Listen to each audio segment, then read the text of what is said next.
last time. And last time when I was here, I didn't have the opportunity to offer a more in-depth Dharma talk.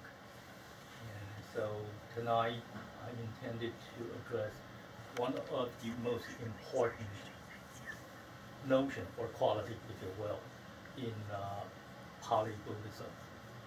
And as you can see, the title is about seclusion, and the original Pali term is Viveka. Now, it depends on the context.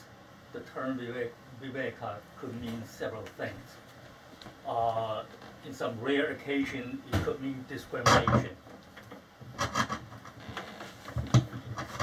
You need that? Yeah, you need A to. recorder would be good. Oh, okay. In rare occasions, Viveka could mean discrimination in the sense of differentiation, tells one thing from the other. In a more common usage, Viveka could mean stay away from. And in yet another context, it could mean solitude, although in Pali, solitude actually is not a term. But anyway, like I said, depends on the context. But be that as it may, in Pali Buddhism, the term seclusion that's used in English easier for everyone, obviously we're being paid very particular high regard. If you notice the so-called formula that Buddha routinely gives to the Sangha or occasionally to lay followers, it always starts with you should reduce your desires and then try to eliminate your craving. Next, it will talk about Viveka. And then it will talk about you should try to stay away from the crowd, living on your own, alone, solitude. Then it talks about concentration. Put your mind, point your mind into one point, which essentially means meditation. And then, of course, the three learning, virtues, samadhi, panya, wisdom, and liberation, and being able to directly deliver or convey the knowledge of liberation. Now, what I want to emphasize is that people have questions. In this highly globalized, highly connected world, can seclusion be still possible? Is it even relevant? Now, the question is legitimate, but probably the question is derived more from a misunderstanding. So that's why I need to address this term from several aspects. First, I'll try to put this word back into Buddha states, the original context. Why Buddha in the first place pointed this out as an important quality for people to achieve. Then we'll take a look at how actually, in empirical terms, that this could be done. And I'll give you several instances that to show that this particular quality is still relevant today. And that is if you intended to calm your mind to achieve samadhi and eventually to the wisdom that lead you into liberation. Okay.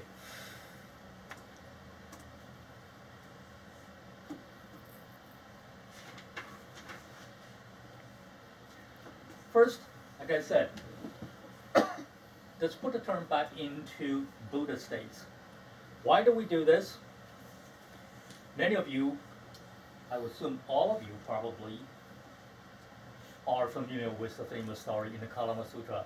The Buddha himself personally instructed, do not believe me or do not believe any of your teachers simply because it is conventional wisdom, it's heresy, that it's custom, blah, blah, blah. Okay? Meaning you have to investigate, thoroughly observe, and differentiate. So, since that was the instruction given by the Buddha that put every single instruction under scrutiny. So we want to know whether seclusion is an important enough concept or quality even in today. Whether we will have to put it back into the original context to show why. Obviously, back into Buddha's days, the Buddha himself or his followers no less, his so-called noble disciples are frequently at the receiving end of aggressive campaign, verbal abuse, or even physical violence. This was amply documented in the sutra.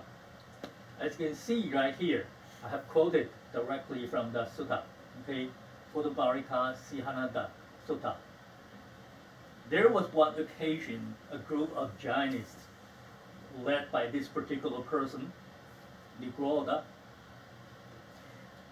and this group of Jainists saw the Buddha was coming, and one of them cautioned that this particular Buddha, the Samara Gautama, was well known for his supreme knowledge, and he doesn't like noisy crowds.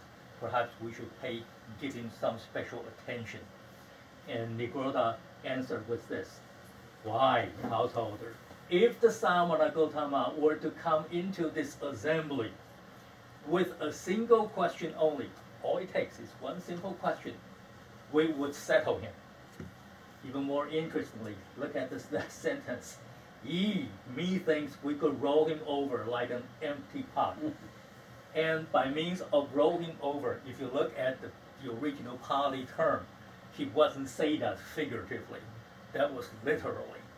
Okay, that's physical abuse. As you can imagine, that's even against the Buddha himself. So that was the kind of context that the group, the Sangha, okay, as a group, may experience in residential area. That having said, violence, religious violence, state violence, and economic violence. Now, as you know, conflict does not necessarily lead to violence, but obviously violence was preceded by conflict. Okay?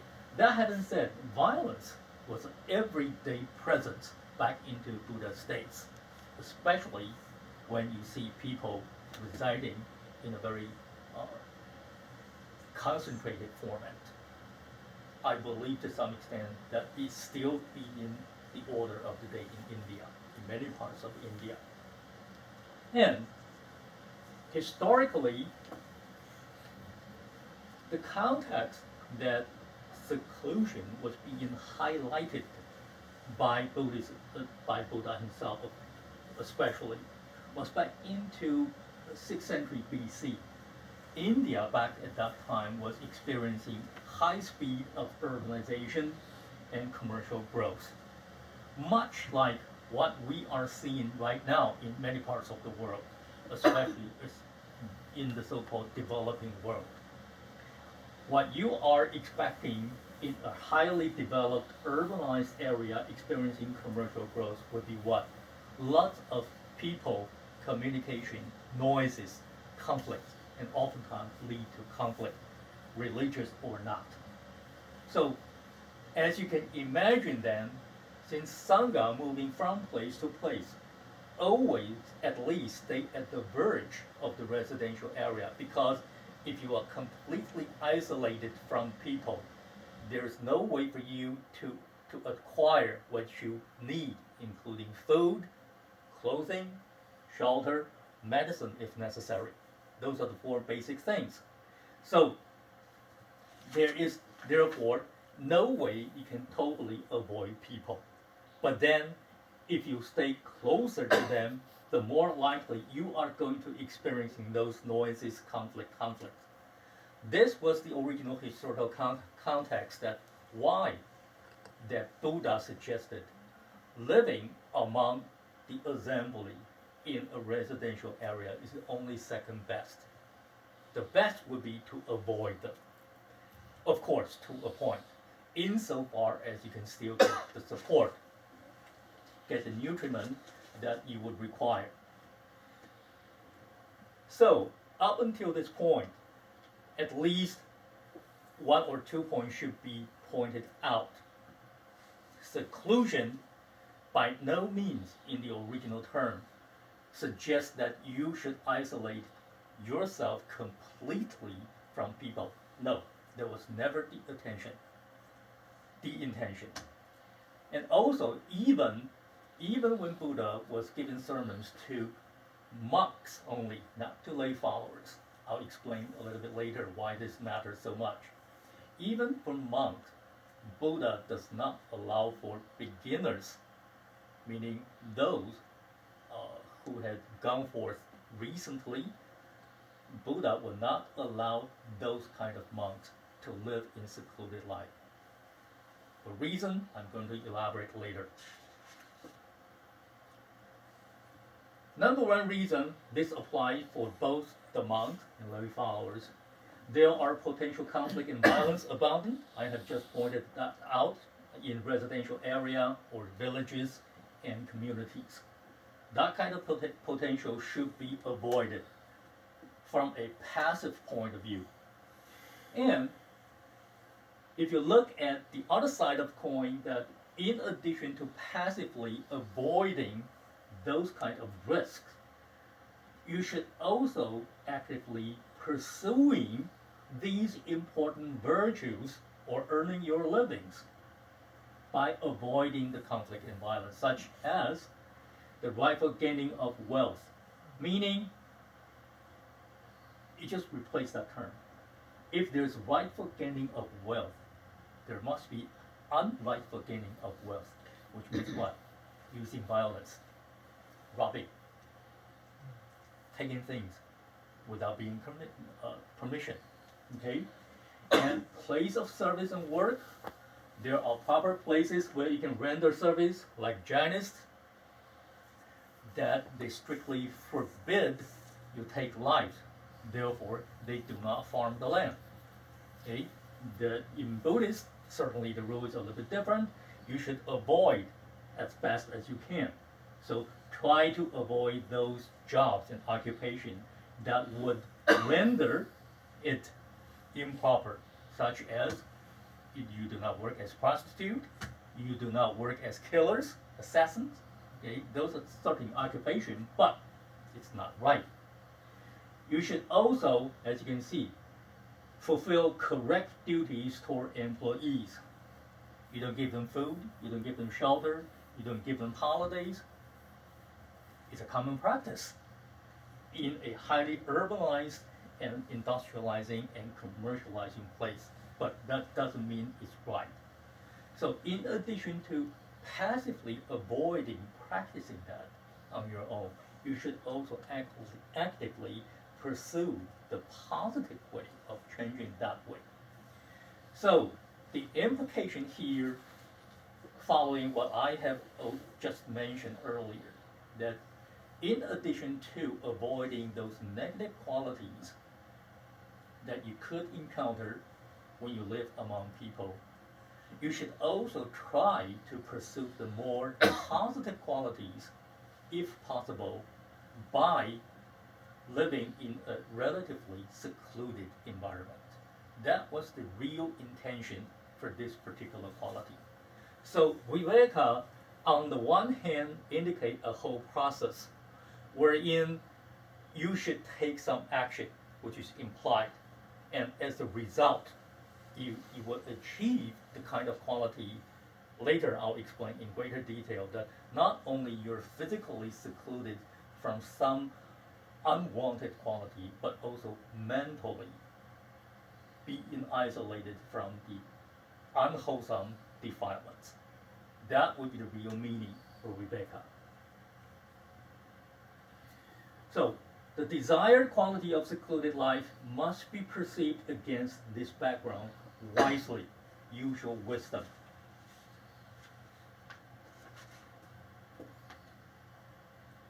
All right? Noise, conflict, deceiving, violence, those are the unwanted quality. Then the opposite would be something like peace, quietude, seclusion. Now, the legitimate question here is, are these qualities, seemingly so desirable in Pali Buddhism, still relevant or even universally relevant today? We will have to examine them. Human experiences are subject to change. There's no denial of that, which means if human experiences are always subject to change, can there be anything universal? You will have to question that. The Buddha would urge you to question that. Granted, yes, we have social change that's ongoing as long as humans exist, derived directly from changes of human experiences. But all those human experiences never escape the underlying embedded human nature, meaning they have never escaped from the influence of what? Craving, aversion, delusion. Give me a different answer. We could engage in a debate for 1 month. Probably you're going to lose, because I didn't invent that. The Buddha, based on his direct knowledge, believed these three essentially conclude the universal nature of human experience. So, therefore, what we can very usefully conclude is that since human experience are always subject to change, but they never escape from the human nature of craving, delusion, and aversion, then where do you want to situate your thought would determine your subsequent action. How relevant that can be. Meaning, you can stay in a bad company. Let's say you have a job, full-time job. You don't like it, but that's how you earn your living. Rightfully, you don't like your colleagues. Okay? But then, look at that closely. Where do you want to situate your thoughts? Determine your subsequent action. You can either decide to start this day by ignoring your colleagues or even hating them and still finish the day in a very miserable state, or you can start with a neutral mind and then eventually finish the day in a relatively neutral state. Better yet, you can also decide to start the day by smiling at them, even though they don't respond to you, but day by day, perhaps they'll change. That having said, those colleagues remain resentful, if you will. Your salary remains miserable, but the quality of life may change because you have decided to situate your thoughts and that subsequently decide which particular action or channel of action you would take. So, the calmness of mind need to be protected, need to be cultivated. And obviously, in a noisy, crowded environment is not conducive for you to calm your mind. Rather, to live in a secluded place to start with would be better for you. Of course, you can argue, what if I am already a high-achieving practitioner? Then no matter where I reside, my mind will not be affected. Well, I salute you. Of course, in that sense, you don't need to be living in a secluded place. That was also Buddha's intention, to forbid the new monks to living in secluded area. But he never said that to the advanced learners. Okay, same situation.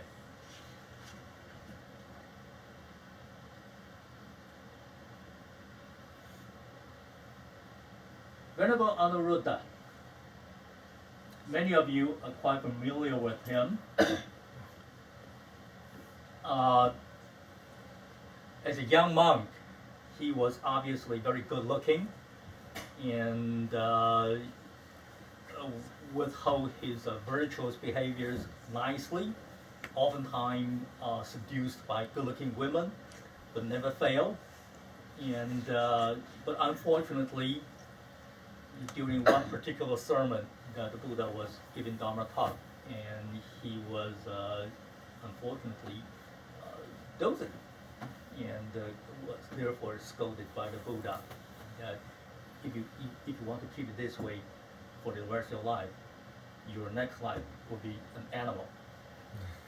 ignorant animal, and being scolded as such, he was really depressed and quite a lot, and therefore start continuously without any stop, even not sleeping, to meditate and practice. Eventually, he lost his eyesight. But there was one occasion the Buddha taught him more advanced technique that eventually he acquired divine eye. He was best known among all the noble disciples for having that ability that he did not require the physical eye. Here is the very famous formula offered by this particular arahant. Okay, 8 principles. These are in Pali terms, and let me go through that fairly quickly. We don't have enough time to go through them in detail. First one precisely tells you that a person should have few wants with regard to necessities. And back to the days when I was not a monk, and I sometimes address issue of sustainability. I always ask my students, give yourself 1 week and give me a record observing your own behavior, what you do, what you buy, what you think of or think about. What out of that 100% that affect your mind, affect your thought? What was the proportion that you really need, and what was the portion that you really want? And after 1 week, they often reported to me probably less than 10% that they really need. The remaining 90% is what they want. Well, here, the Buddha tells you, first, number 1 principle, train yourself to have few wants. And I must emphasize, the order of these 8 principles has its meaning. It starts from that particular quality, okay, few wants. Second, Viveka, as you can see, aim solely for peace, quiet, and seclusion. Again, you need to understand the term seclusion in the proper context. Here, it does not mean you isolate yourself completely from the rest of people. It's more important about isolating yourself from those unwanted mental quality and unfriendly external environments. And then, of course, living alone. Like I also indicated earlier, that this is not for the beginners. Then, Virya Ramba, okay? Start from here. We are moving from your daily living arrangement into predominantly mental, especially Banya, as you can see. Virya, about virtue. Sila, and of course, even more about positively creating your virtue. And then Samadhi, try to achieve the concentration. Eventually, hopefully, you can achieve the right type of wisdom that lead you into liberation. And then having that direct knowledge of liberation.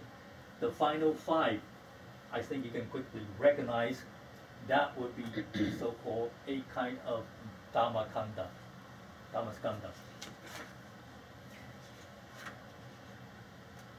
So this is the quick 8-point principle offered by a well-known arahant, where he indicated that it is important to follow that sequence by start rearranging your living environment and then training your mind. All those previously mentioned examples were pointing to empirical questions, okay, as practitioner aiming at deliverance and liberation. How relevant is it to live in a secluded format? The Buddha started by, or concluded by, offering this encompassing principle. Without directly addressing those empirical contexts, he simply answers this. When this is, that is. Many of you will recognize this arising, that arises. When this is not, that is not. This ceasing, that ceases. Meaning, all human experience, all phenomena requires conditions or nutriments. Your anger, let's say, that's one kind of condition, requires nutriments. Your craving, it's a different kind of quality, also requires nutriments. Your concentration, yet another different kind of mental quality, also require nutriments. So what kind of nutriment are you going to offer them? Offer your mind. That's what the Buddha was referring to. Under this context, there was people questioning him, this time not challenging, but simply questioning. Would being a monk necessitate a better living state? Or would it be better if we remain lay followers? The Buddha answered that this is not a straightforward question. You have to differentiate. That also is Viveka. Okay? In what sense? You could have monks shave their hair, beards, put on the robe, yet the mind still lingering in that noisy world. Only regret they were not there. In that sense, they are not necessarily in a better state. You could also have lay followers that have not gone forth, not putting on the robe. In appearance, they are a monk, but they really have that focused, undefiled mental state that deserve almost an arahant. So this question cannot be directly answered. The Buddha says, it all depends on where you guide your verbal and physical action through your intention, where you situate your mind.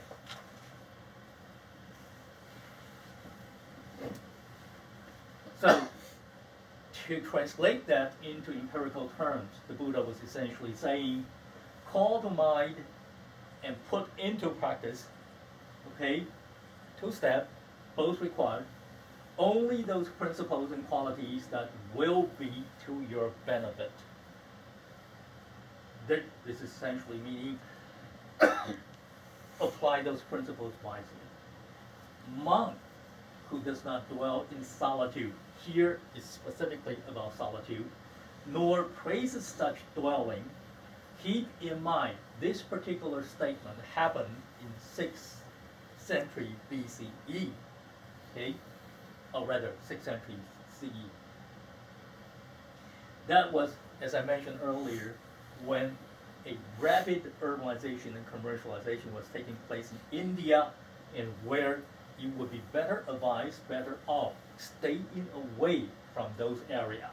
So if you are not only not trying to avoid those places, but instead you want to stay in those places, then back in the Buddha's days, obviously this kind of monk is not expected to be liked or respected, given the historical context.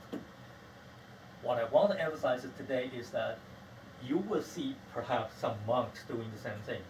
Perhaps I am doing that kind of thing. But that is in today's context. You have to outreach.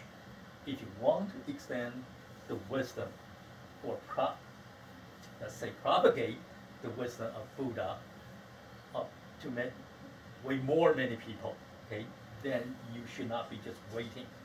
So you have to apply the same kind of formula to different contexts before you jump to conclusion.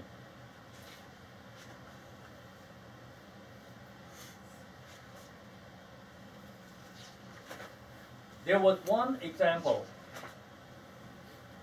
one from the Majjhima Nikaya and another from Samyutta Nikaya, that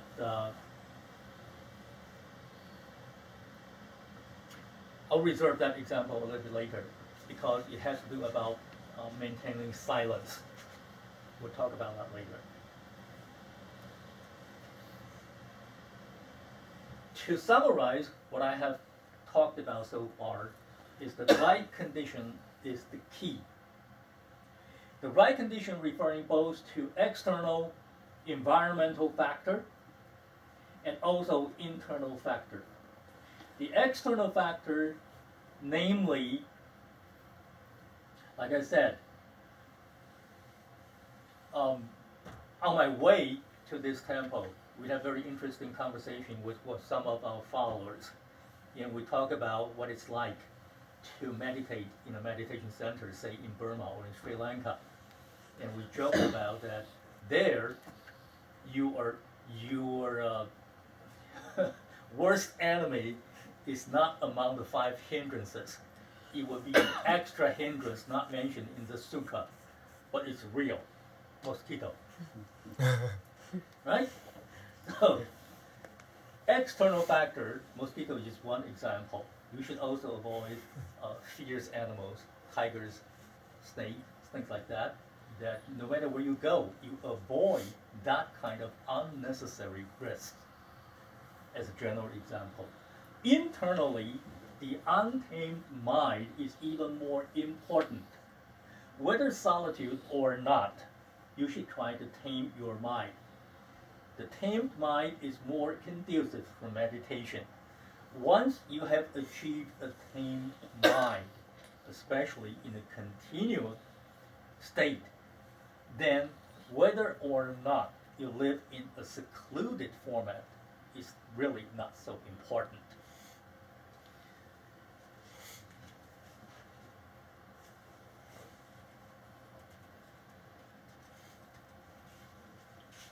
All right? So how do we tame the mind? Of course, there are many formulas. I don't want to engage in all those in-depth analysis. Rather, I start from one simple idea. Again, the context. Commercializing, urbanizing, globalizing. Under these larger macro conditions, what could happen to the individual? What is the most observable trend or quality for the individual? It's quite simple if you don't have the answer right now. Look at here in the United States. Think about your American friends. You talk to them, you listen to them. How often do they start their expression with I? Even yourself, when you use English, how often do you start your expression, your conversation with I? Again, back into those days when I was not a monk, I also tested my students. Typically American students, of course, they would tell me 100%. They always start, no matter what they want to say, I. Individualism. Now, of course, Anglo-Saxon culture is predominantly individualistic. Yes, we do understand that. That doesn't make it right, though, because certain linguistic pattern would give you a certain mindset without your knowing it. So here is a practical suggestion.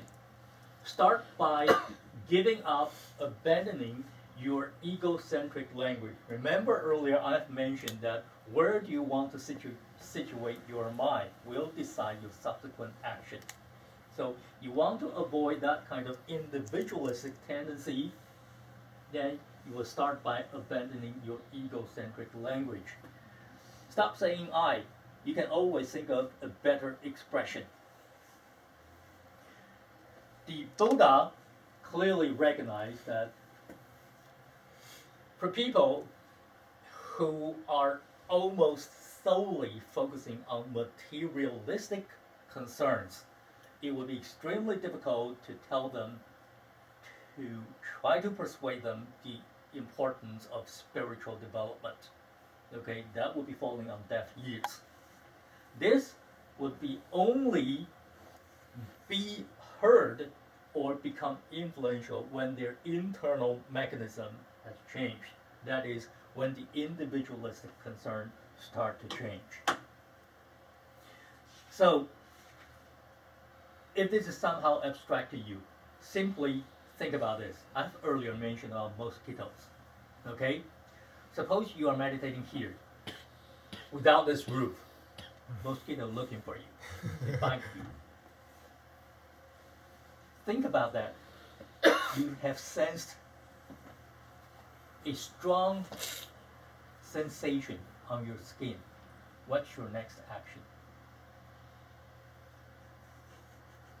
Not being a Buddhist, you'll think about, I'm gonna kill the damn thing.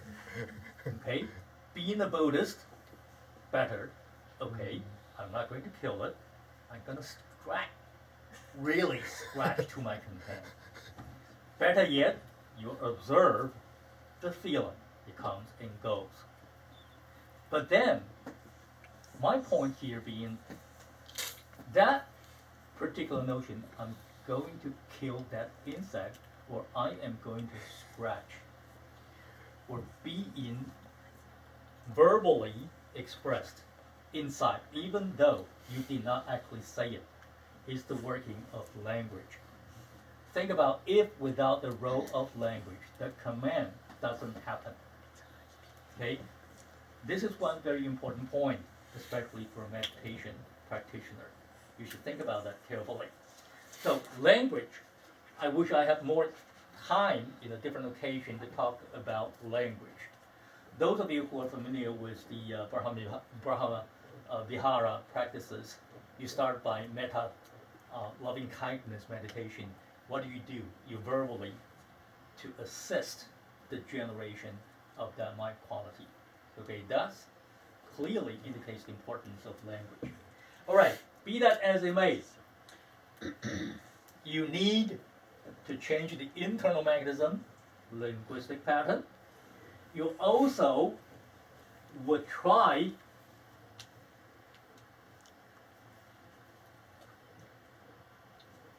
to avoid certain external factors.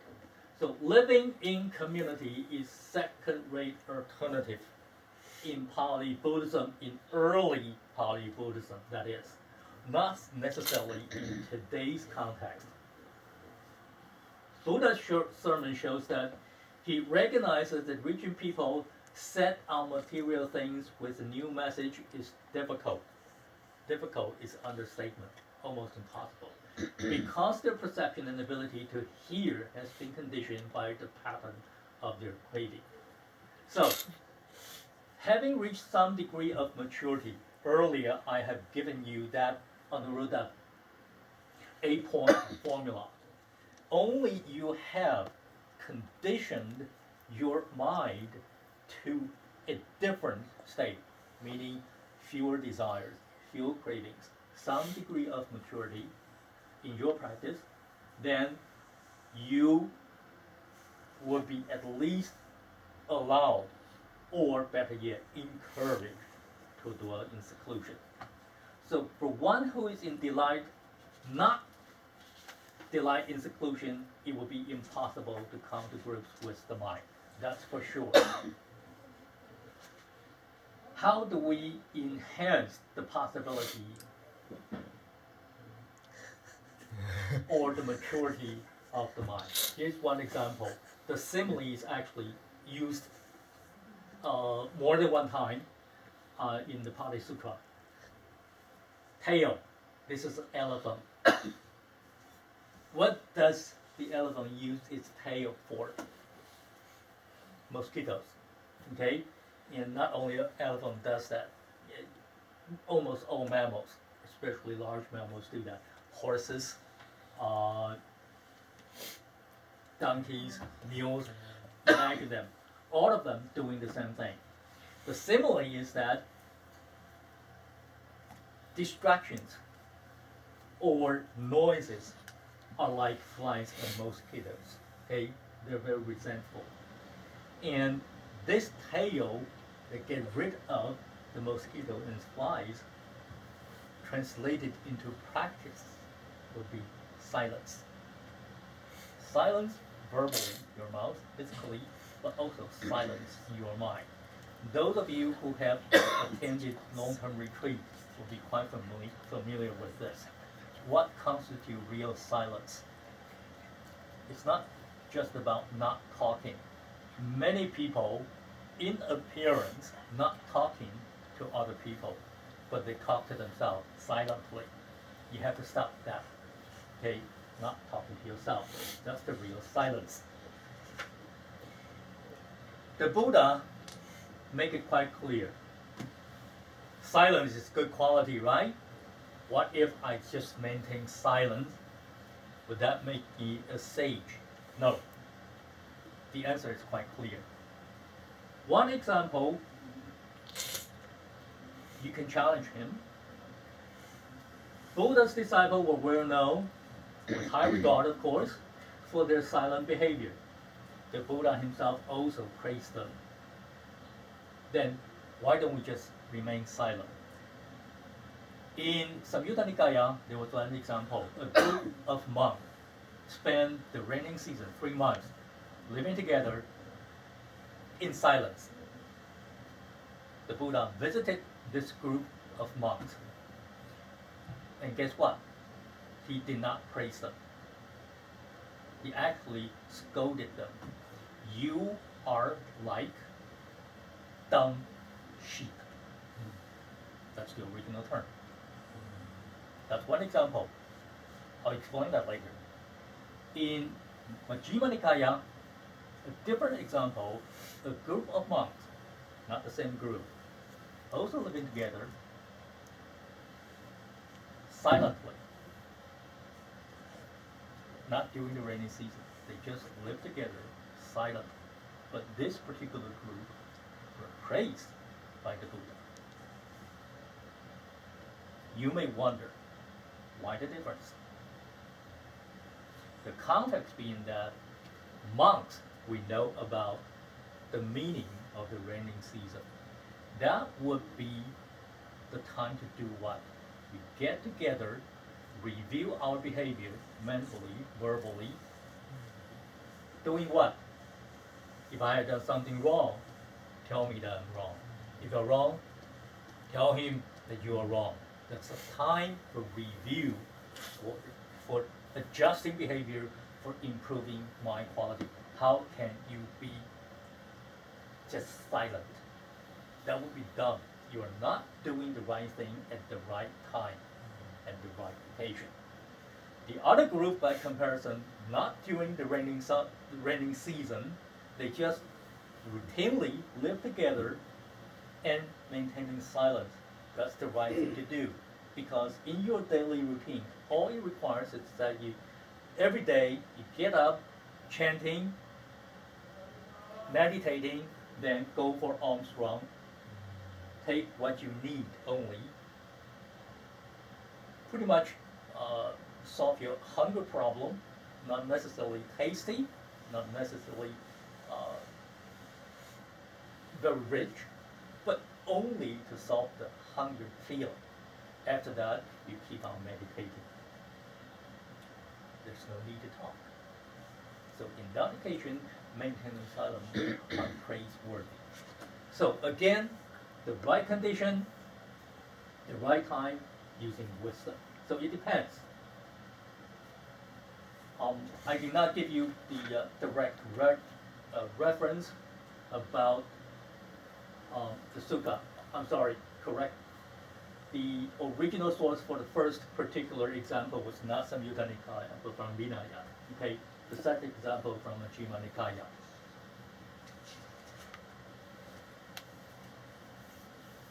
So silence at the proper time is a conducive condition to achieve solitude and also seclusion. What are the right time for monks to be silent then? As you can see, I have offered some example. It may not apply to lay followers, but just so you know that how to judge a particular behavior in the right context. A monk goes for alms round, standing silently in front of the house, waiting for your round, okay? That would be the proper moment to stay silent. Or you are being invited to join assembly, okay? Then you should know this is not the right time for you to volunteer your any expression of opinion unless you're invited to. Or say you are in a meditation retreat. The general agreement, tacit agreement if you will, is that reduce any verbal expression to the minimum. Therefore, silence is also praiseworthy. Or, in the Buddha's example, after partaking a meal, as you know, monks, when being offered a good meal in the household house, we are required as mandatory move to talk, to give a talk, even though a short one, to the host. And yet, at least immediately after partaking the meal, stay silent. This is also a good moment. So here is one crucial question. Do we keep silent by ignoring improper behavior? Again, this has to do with the group context. You are seeing your fellow monks or your colleagues doing the wrong thing. Would it be right for you to keep silent just to maintain the superficial harmony? That was the same question being brought up to Buddha repeatedly, and also to some Sangha. Now, time does not allow me to give you a fully comprehensive analysis. Suffice to say, no. It depends. If there are some wrongdoing going on, let's say in a Sangha, the right time to do that would be every month or half month when we recite the Vinaya, and then time to review the half months or full months of behaviors and behind closed door, instead of directly confronting the other person. At that particular moment, it would be better off to remain silent. But that does not mean you always remain silent. I'll find other time to give you a more detailed treatment. The simile here is that seclusion, eventually, especially mental seclusion, is a state but requires a longer term of cultivation. The simile here is that you see that wood, either in Asia or in America, pretty much the same thing. They would be flowed along the river to the downstream and to be picked up. But then, upon being picked out of water, they were still wet. They do not become lumber. They need to be dried up. So it's the same thing.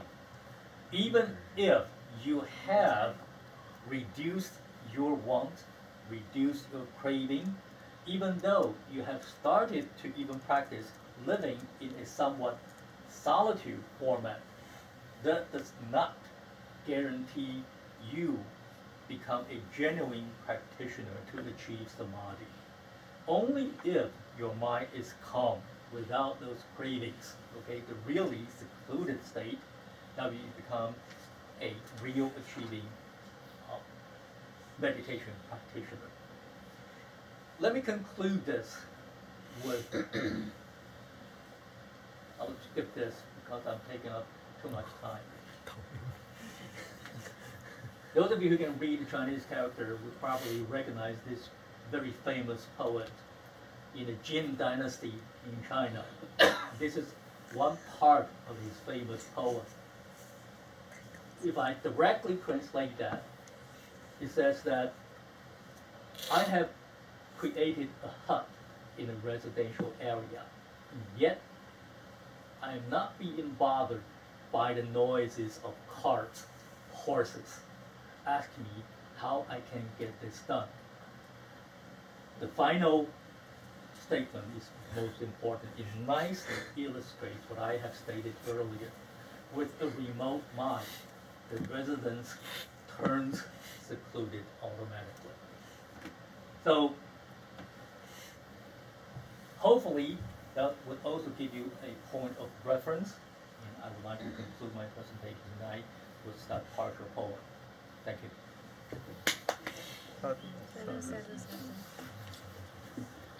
Thank you, Bhante Dr. Sagaraguna, for your enlightened talk.